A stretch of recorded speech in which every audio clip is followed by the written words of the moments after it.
Čekali ste na ovo, svi su čekali. Zamrznuta vremenska linija.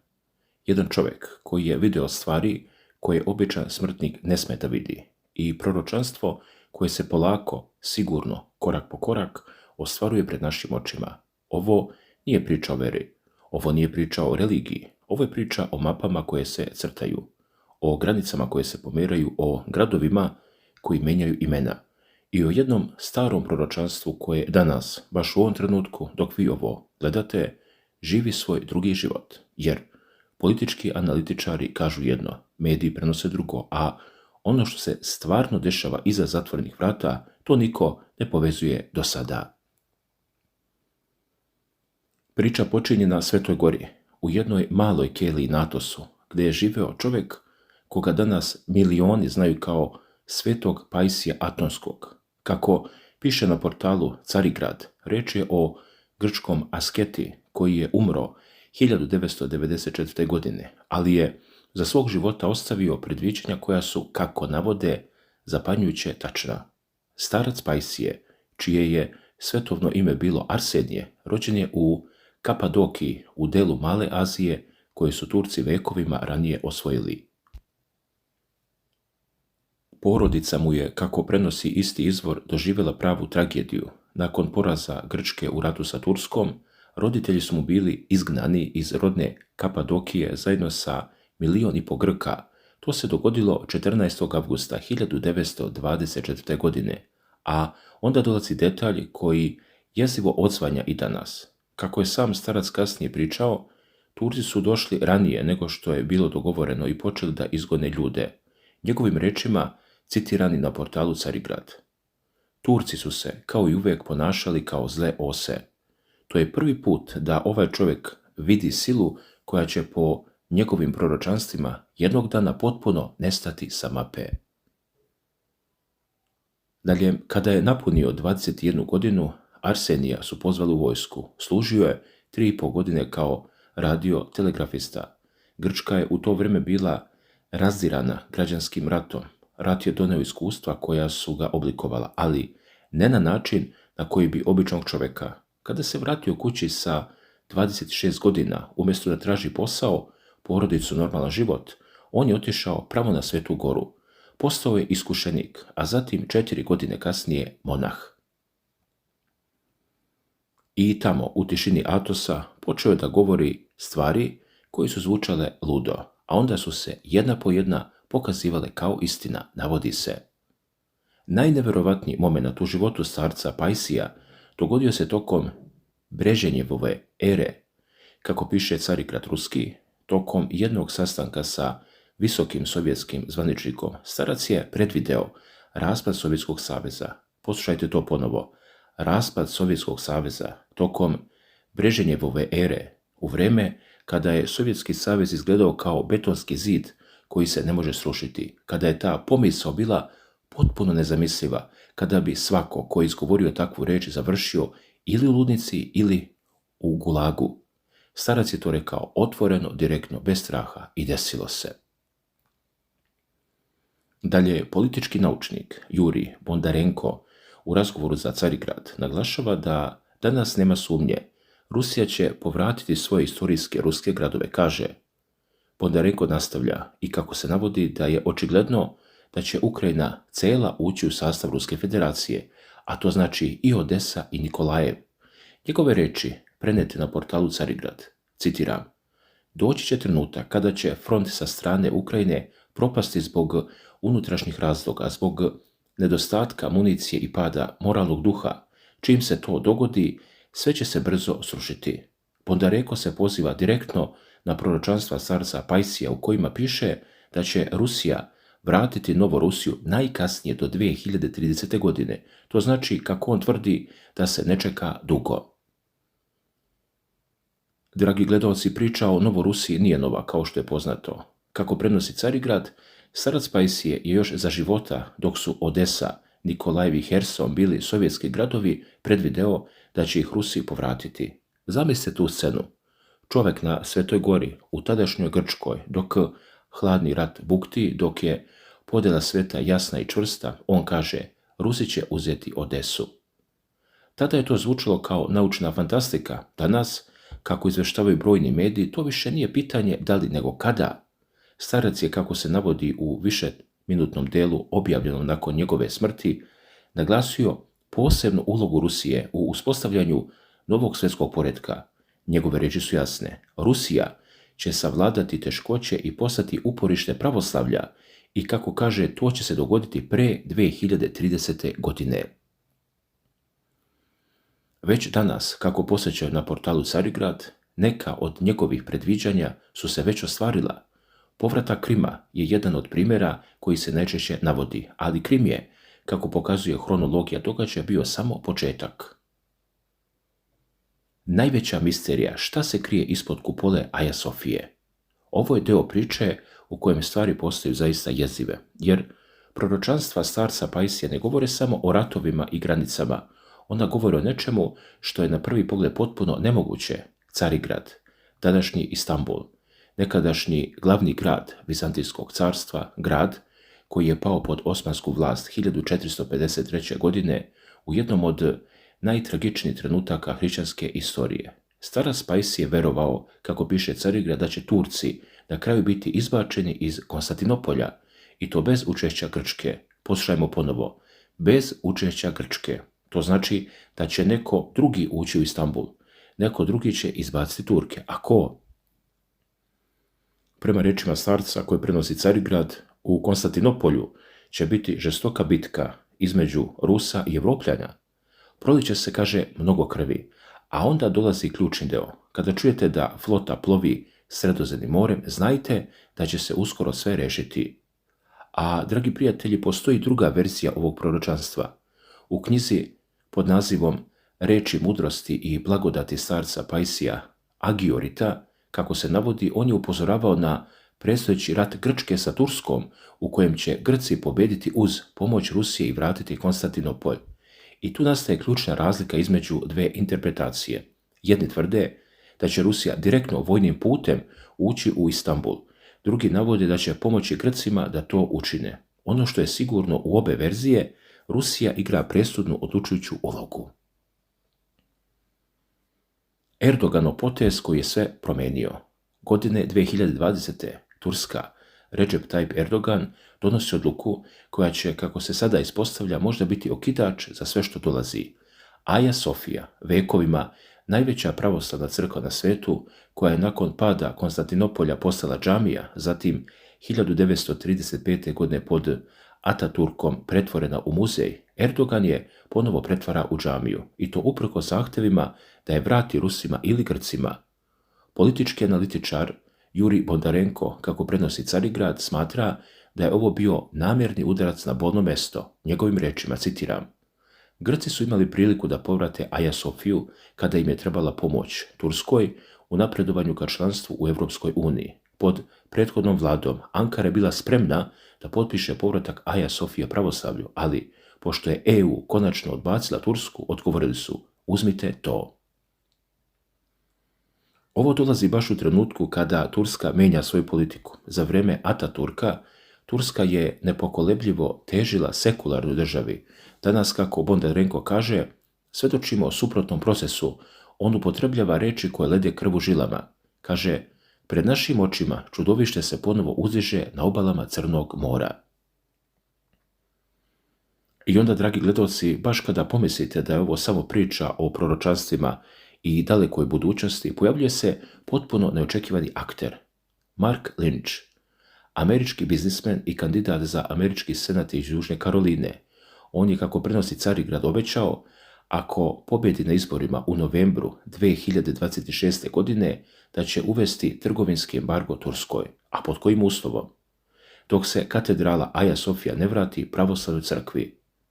Godišnji turski uvoz u Sjedinjene Američke Države procjenjuje se na 17,5 milijardi dolara. Embargo te veličine bio bi ekonomski zemljotres za Tursku.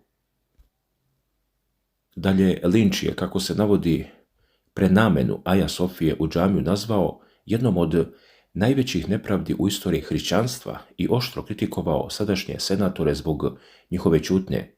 Ovo odmah pravi problem za Tursku, ne samo zato što je reč o ogromnim parama, već zato što pokazuje da se pitanje Aja Sofije više ne rešava samo na Balkanu ili Bliskom istoku. Ono postaje američko unutrašnje političko pitanje. A ko stoji iza toga? Ko će prema rečima analitičara zapravo izvući korist?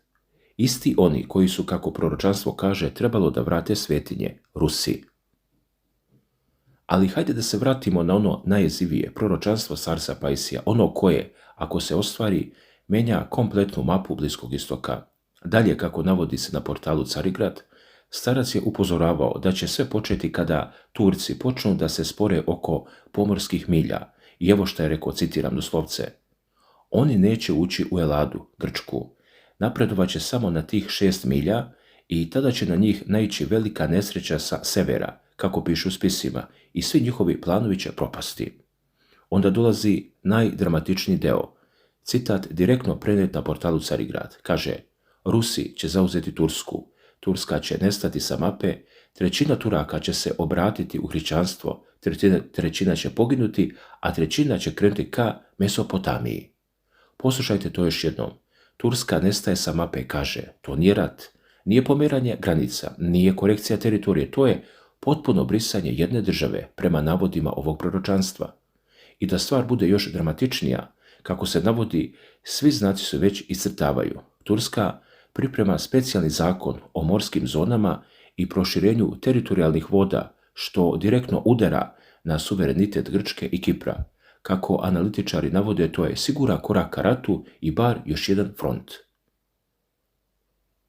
A pre nego što uđemo u ono što dolazi, moramo da ispričamo jednu drugu priču. Priču koju je starac Pajsije pričao ljudima koji su mu dolazili sa optužbama na račun drugih.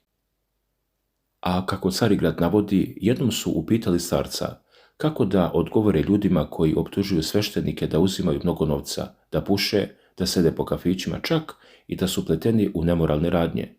Starac je odgovorio da iz iskustva zna da su ljudi podijeljeni u 2 kategorije. Treća kategorija ne postoji. Prva kategorija su oni koji podsjećaju na muvu. Kada se muva nađe u vrtu punom cveća, prekrasnog mirisa, onda ga neće ni primetiti. Zaustavit će se na nekoj nečistoći koju nađe na zemlji. Počeće da kruži u smradu i osjećat će se sasvim prijatno. Kada bi muva mogla da govori i neki bi je zamolio da pokaže ružu, ona bi odgovorila: ja uopšte ne znam kako ruža izgleda, znam samo gde se nalazi smeće, izmet i blato. Postoje ljudi koji posjećaju na muve. Oni su navikli da misle negativno i u životu uvijek traže loše strane, ne prihvatajući prisustvo dobra. Druga kategorija su oni koji posjećaju na pčelu. Kada bi se pčela našla u sobi prepunoj nečistoće, a u uglu ugledala komadić bombone, ona bi zanemarila svu nečistoću i sletela na bombonu. Kada bi neko tražio od pčele da pokaže gde se nalazi đubre, odgovorila bi: ne znam. Mogu ti reći samo gdje ćeš naći cveće, med i nešto slatko. Pčela zna samo dobre stvari u životu, dok su joj loše stvari nepoznate. To su ljudi koji imaju pozitivne misli i vide samo dobru stranu stvari. Oni se uvek trude da prikriju neko zlo kako bi zaštitili bližnje. Ljudi iz prve kategorije se naprotiv trude da druge suoče sa zlom i da ga iznesu na površinu. Starac je dalje rekao i govorio: kada mi neko dođe i počne da optužuje druge ljude, dovede me u tešku situaciju i ja mu navedem taj primjer. Tada mu kažem da se odluči kojoj kategoriji želi da pripada kako bi mogao da nađe ljude iste vrste da se sa njima druži. Ova priča, na prvi pogled jednostavna, zapravo otvara ključno pitanje za sve što slijedi. Kako tumačimo događaje? Da li smo muve koje traže nečistoću ili pčele koje traže med? Dalje priča o kletvi, o roditeljskom blagoslovu i prokletstvu i o tome kako riječi koje izgovaramo mogu da oblikuju nečiji život na generacije unaprijed. Starac je ispričao kako mu je došao čovjek kome ništa od ruke ne ide, koga prate samo bolesti i nesreća. Čovjek je bio u zavadi sa svojom majkom, starac mu je dao savjet: moj blagoslov imaš, ali treba i majčin blagoslov da dobiješ. Čovjek se dvoumio. Govoreći da mu majka teško neće dati blagoslov, starac mu je rekao: samo ti idi, ako ti ne da, reci ovako: jedan starac mi je rekao da razmisliš, jer ćeš i ti jednog dana predati dušu Bogu. Čovjek je otišao. Majka ga je na kraju ipak blagoslovila. Rekla je: dete moje, neka na tebi bude blagoslov Avramov. I za veoma kratko vreme, kako se navodi, taj čovjek je došao na Svetu Goru, nosio je poklone, igrao je od radosti, stalno je ponavljao: slava ti Bože, i plakao je. Onda starac daje ključno objašnjenje kletve, pa čak i samo negodovanje roditelja veoma je moćno. Čak i ako roditelji ne proklinju decu, samo ogorčenje na njih dovoljno je da deca ne vide belog dana. Njihov život bit će samo muke. Takva deca mnoga stradaju u ovom životu. Kada roditelji šalju svoju decu do đavola, obećavaju đavolu, poslije đavo ima prava na njih. Reći će: pa sam si mi ih obećao. Starac je također ispričao i jednu nevjerovatnu priču iz svog zavičaja iz Farasa. Bio je jedan bračni par koji je imao malo dete koje je često plakalo. Otac ga je stalno slao do đavola. I evo šta se dogodilo. Bog je tako dopustio da kada bi ga otac poslao do đavola, dete bi iščezavalo iz kolevke. Majka bi odlazila kod Hadži Efendije, čovjeka koji je molio i vraćao dete. Ovo se stalno ponavljalo. Kada je dete odraslo, zvali su ga đavolji rod. Uzbrukavao je cijelo selo, nikome nije davao mira.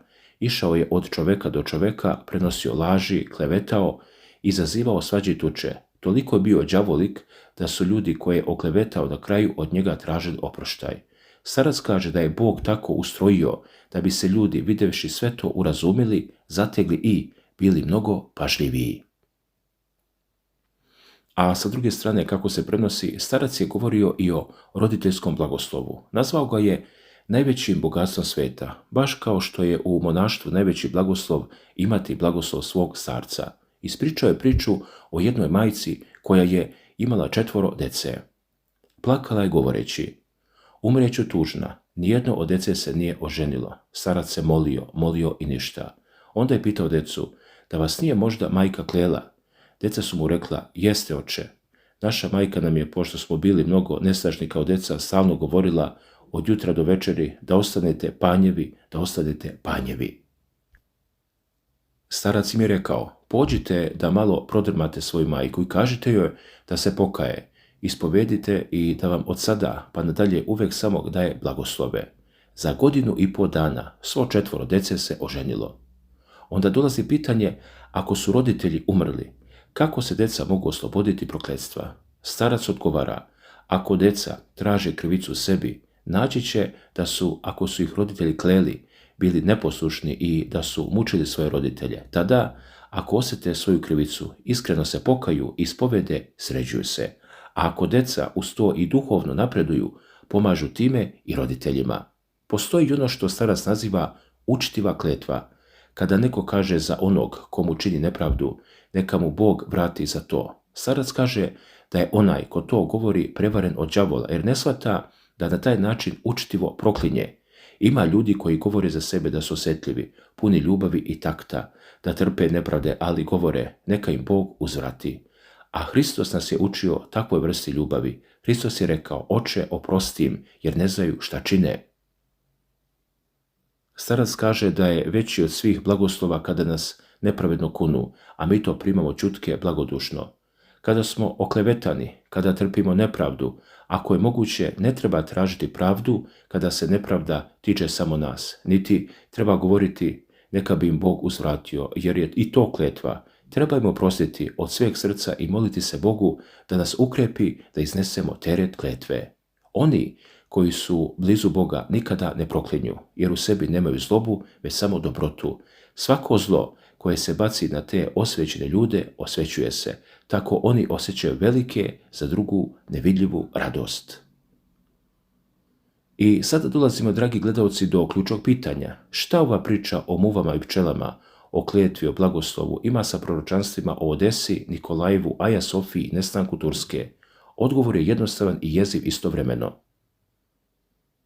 Kako analitičari navode, predviđanja atomskog podvižnika i o Novorusiji i o Turskoj iznenađujuće se tačno uklapaju u geopolitički okvir savremenih događaja. I sada, pred našim očima, događaji dobijaju obrise onoga o čemu je on pričao. Turska priprema zakon o morskim zonama i proširenju teritorijalnih voda. Grčka i Kipar su direktno pogođeni, to je, kako se navodi, siguran korak ka ratu, a onda sa severa dolazi ono što je starac najavio. Ko je na severu Turske? Rusija. I ne samo to, pitanje Aja Sofije više nije samo pitanje vere, to je postalo pitanje nacionalnog ponosa, geopolitičkog prestiža i, kako američki primjer pokazuje, pitanje koje može pokrenuti ekonomske ratove. Mark Lynch, kandidat za Senat, spreman je da uvede embargo od 17,5 milijardi dolara zbog jedne crkve. Zamislite šta će se desiti ako se sukob zaista rasplamsa. I pre nego što završimo, jedno pitanje za vas. Dok ste slušali ovu priču, da li ste bili muva ili pčela? Da li ste tražili rupe u priči, nelogičnosti, mjesta gdje proročanstva nisu tačna? Ili ste tražili ono što je dobro, ono što je lepo, ono što daje nadu? Starac Pajsije kaže da treće kategorije nema. Vi ste ili jedno ili drugo. Odlučite se. I dok budete donosili tu odluku, sjetite se jedne stvari. Sve ovo što ste čuli, sva ova predviđanja, svi ovi događaji, oni nisu stvar prošlosti. Oni se dešavaju upravo sada. Dok vi ovo slušate, dok ovo gledate, negdje u Turskoj se pišu zakoni o morskim zonama. Negdje u Moskvi se donose odluke koje će oblikovati sutra. Negdje na Sredozemnom moru možda već plovi flota o kojoj je starac govorio. Pitanje nije da li će se proročanstvo ostvariti. Pitanje je šta ćete vi raditi kada se to desi, ako se desi. Jer, kako je starac rekao, vi ćete to doživjeti. Svi ćemo mi to doživjeti. Hvala na pažnji.